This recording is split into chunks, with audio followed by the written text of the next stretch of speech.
Now, we all know I have no illusions about it. By this week, at the latest, no one should have any illusions about how profound and far-reaching the challenges we face are. We are now in the third year of a recession. We must get out of this recession. Dear friends, I say this quite self-critically. This task is greater than some might have imagined a year or so ago. We are not only in a cyclical downturn, we are in a structural crisis of our economy. At the moment, we are not keeping pace with developments in the world. We are no longer the leading industrial nation that the world looks to. We are a country that has a structural growth weakness. We are no longer truly competitive in large parts of our economy. And this is a matter of price competitiveness. The quality is still there. The people, the companies, the management of the companies see this task. But the framework conditions we have for this in Germany have simply been for years, and not just for 3 or 4, but actually for an entire decade, not good enough anymore. The productivity of our economy has been lagging behind international standards for 10 years, and we need to change that. These location conditions must become competitive again. It is also true that we have changed things in migration policy. Economic policy and migration policy are the two issues that concern the people in our country. And rightly so. In migration policy, we have committed to setting a new course from day one. And we did it on the first day. Alexander Dobrindt, the new federal minister of the Interior, on the first day in office, instructed the federal police to tighten controls at Germany's borders. And now, don't let yourselves be confused by numbers. The wrong numbers. The fact that perhaps only 500 or 600 rejections have occurred is not crucial.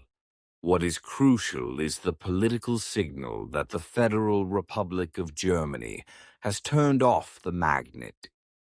That one only has to come to Germany, and once here can stay permanently. That has been the crucial point. We are currently at the lowest level of asylum applications since 2013, so we have basically fundamentally corrected what went wrong in the last 10 years. The number of initial applications has decreased from over 140,000 last year to now 70,000 in the first half of 2025.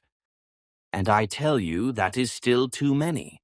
15% tariffs are truly no help for the German economy. But to enter a really deep trade conflict, a trade war with the United States of America, that could have led to an even much worse outcome. Now we at least have a somewhat manageable agreement with the Americans. But what is the conclusion from this? The conclusion is important from my point of view in two respects. First, we as the European Union need to become stronger, more confident, and more independent. We are too dependent on Russian gas and oil. We have been too dependent on America for our security. And we are too dependent in our economy, for example, on countries like China. The only possible consequence is that we are now working very hard to become more independent. In terms of economic policy, trade policy, and security policy, and to ensure that we are taken seriously in this world, and do not become a pawn but rather a player ourselves in the world. That must be the goal we need to achieve together now. And look at what we did at the NATO summit in The Hague. We even changed the basic law between the two governments, and enabled the largest defense expenditures we have ever had in the history of the Federal Republic of Germany in that amount now. We must also become the party that unequivocally says yes to the Bundeswehr, federal defense. and maintains personal contact with the soldiers. No institution. There is no second institution in Germany that deserves gratitude as much as the Bundeswehr does. I would like you to also participate in showing that we are also a party that is particularly concerned with defense and cares for the soldiers in Germany. If we are serious about what we say to Israel, then our children, our grandchildren must know what happened in Germany 80 years ago. Only then will there be another generation that accepts the mission, like us, to stand up for Israel's security. By the way, allow me this, because there have been some discussions on this topic. Solidarity with Israel does not mean unconditionally saying yes to everything the current government in Israel decides. And I have made a decision. And I have made a decision regarding arms deliveries in a specific case. In other cases, we are doing much more than before. But in this specific case, Germany will not participate, either directly or indirectly, in a process that is now almost universally considered outside of Israel as a violation of international law. Dear friends, we face great challenges, and the greatest challenge on our continent will be the restoration of peace in Ukraine. I say quite consciously on our continent, because it is not a country that lies far away somewhere.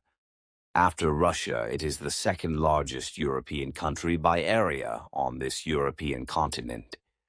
And I deliberately count Russia as a European country. Russia is a profoundly European country in culture, literature, music. The whole country is shaped by European culture. But Ukraine is the second largest by area, the second largest European country. And that's why we are so involved there. Because it is in our own interest.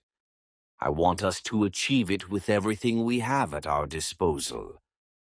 In terms of strength, resources, and opportunities, so that peace and freedom in this country are restored.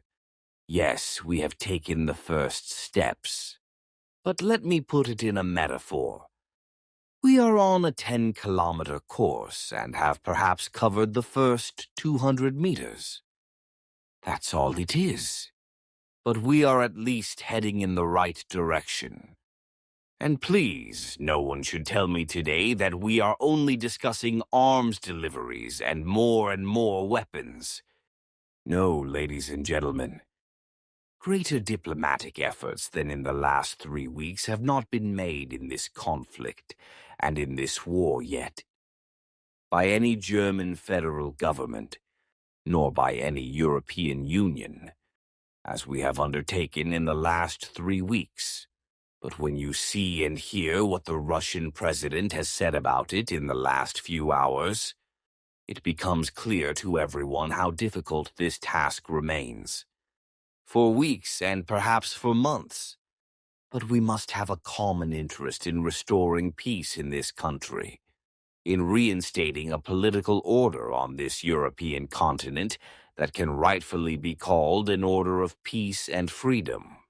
Let us not deceive ourselves. The time when the whole world is governed by rules, by international law, by treaties, by memorandums, by agreements. This begins with the World Trade Organization and does not end with the major treaties we made after the collapse of the GDR and Russia, the Soviet Union. Those times are over. The wind is blowing rather harshly and from many different directions at once. In trade policy, as well as in the politics of freedom and peace. In all our efforts for freedom and peace,